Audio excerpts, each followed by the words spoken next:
In the vast expanse of our solar system, nestled between Earth and the giant Jupiter, lies a small, dusty world that has fascinated humanity for centuries. This is Mars, the red planet. It glows like a fiery dot in our night sky, a symbol of mystery, hope, and adventure. For thousands of years, ancient civilizations looked up at Mars and saw it as the god of war, its blood-red color reminding them of fire and blood.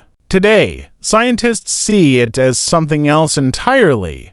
Not a god of war, but perhaps the best hope for human life beyond Earth. Mars isn't just another planet, it's the next great frontier. Mars is often called Earth's twin, but that's only half true.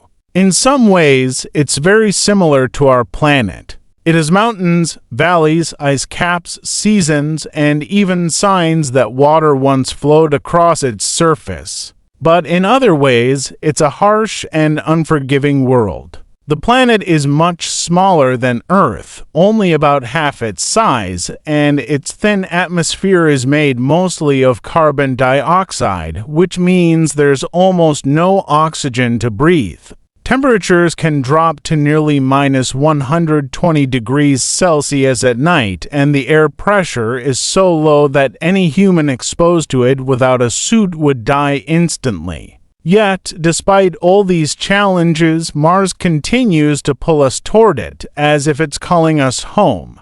One of the most striking things about Mars is its color. The entire planet is covered in red dust made of iron oxide, the same material that gives rust its color. This is why Mars appears red when we see it from Earth. Its surface tells a story of billions of years, a story of fire, water, and wind. Giant volcanoes once erupted here, shaping the land into vast plains and rugged mountains. The largest volcano in the entire solar system, Olympus Mons, towers over the Martian landscape.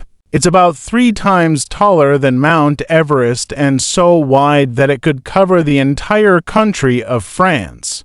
Imagine standing at its base and seeing the horizon curve before your eyes. That's how massive it is. Then there's Valles Marineris, a canyon system so enormous that it makes the Grand Canyon look tiny. It stretches more than 4,000 kilometers long and goes as deep as 7 kilometers in some places. Scientists believe these canyons were formed by ancient tectonic activity and flowing water, suggesting that Mars was once a much more active planet than it is today. Long ago, rivers may have carved valleys, and lakes may have filled basins, turning Mars into a world not too different from Earth. Evidence from orbiters and rovers has confirmed the presence of minerals that could only form in the presence of water. That's one of the biggest discoveries in modern planetary science, that Mars was once warm and wet, with an atmosphere thick enough to support liquid water on its surface.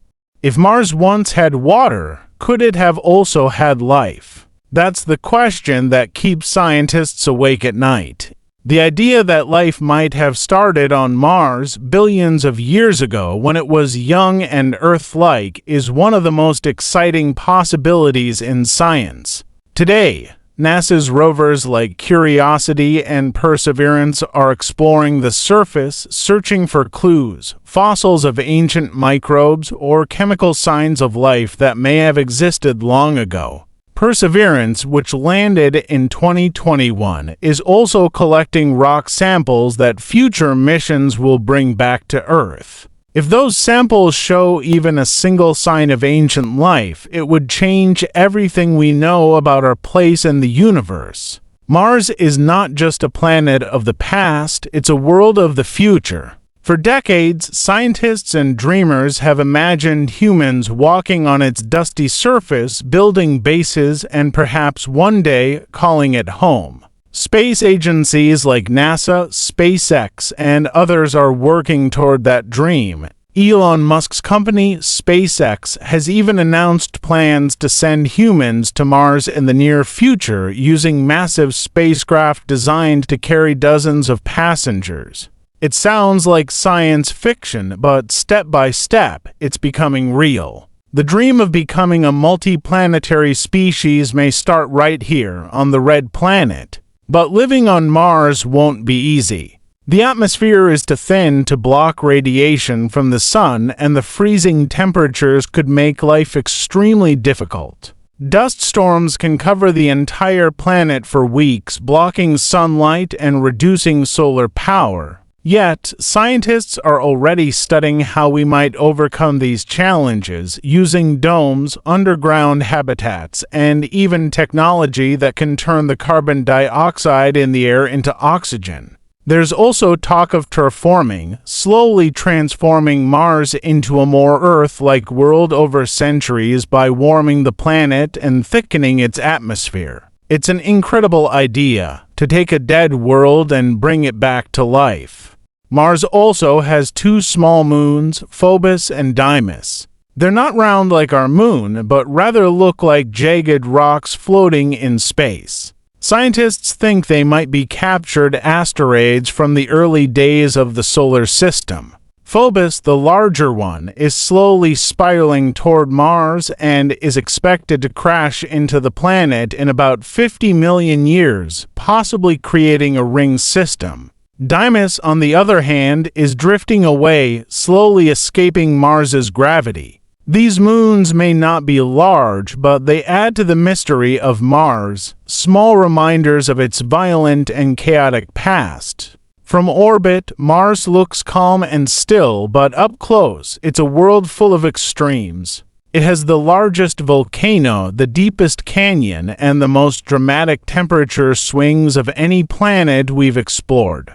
And while the surface looks quiet now, its history tells of a time when it was alive with energy, flowing rivers, erupting volcanoes, and a thick atmosphere that might have once protected life. Every rover that lands there adds another piece to the puzzle, bringing us closer to understanding whether Mars ever truly lived.